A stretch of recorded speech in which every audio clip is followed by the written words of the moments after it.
అసలు మార్కెటింగ్ అనే దానికి ఏదైనా హిస్టరీ ఉందా? 1000 ఏళ్ల క్రితం ఇన్ఫ్లుయెన్స్ మార్కెటింగ్ ఉంది అని అంటే నమ్ముతారండి.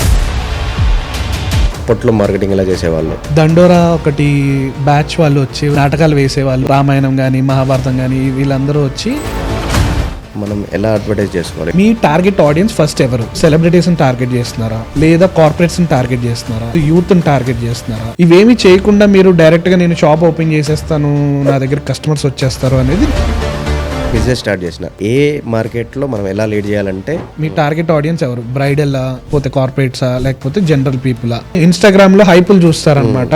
ఓకే ఇంత మార్కెట్ ఉందా, ఇంత చేసేసుకోవచ్చా, మనం కూడా క్లౌడ్ కిచెన్లు పెట్టేద్దాం, మనం కూడా బొటిక్లు పెట్టేద్దాం, మనం కూడా సోషల్ మీడియాలో వచ్చేవంతా మీకు లైక్లు ఫాలోయింగ్లు వచ్చినంత మాత్రాన సేల్ కన్వర్ట్ అవుతుందని పాయింట్ కాదు.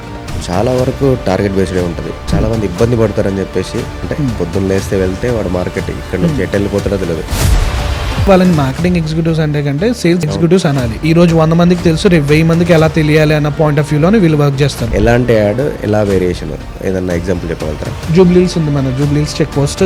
అక్కడ మీకు అపోలో మొత్తం బ్రాండింగ్ ఉంటుంది. ఎందుకు వాడు జూబ్లీహిల్స్ లోనే తీసుకున్నాడు? సింక్రోని రాయదుర్గం అని వాడు ఎందుకు పెట్టుకున్నాడు? సింక్రోని అనేది అసలు సాఫ్ట్వేర్ కంపెనీ, అసలు సంబంధం లేదు. అంటే అట్లా కొనుక్కోవచ్చు.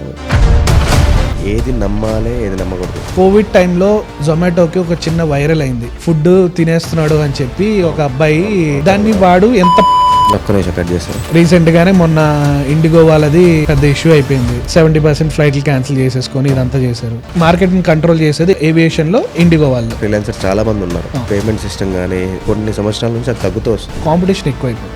దానికి రీజన్ ఏమై ఉంటుంది? యూత్ కి ఏం నేర్చుకోవాలి ఏంటి అనేది ఒక క్లారిటీ తెలియట్లేదు. నాకు నేను ఫ్రీలాన్స్ సెగ్మెంట్ లో కానీ లేకపోతే జాబ్ సెగ్మెంట్ లో కానీ క్రియేటివ్ సెగ్మెంట్ అన్నాను. వాడు ఎంతసేపు వాడి కోర్సులో కూడా ఏం నేర్పిస్తారు? పెళ్లి సీడీలు ఎలా కట్ చేయాలి, ఒక బ్రాండ్ యాడ్ ఎలా తీయాలో, ఎవరైనా ఎలా కట్ చేయాలో ఎవరికైనా తెలుసా? ఇవన్నీ నేర్చుకుంటేనే కదా నీకు పని ఇస్తాడు ఎవడైనా సరే.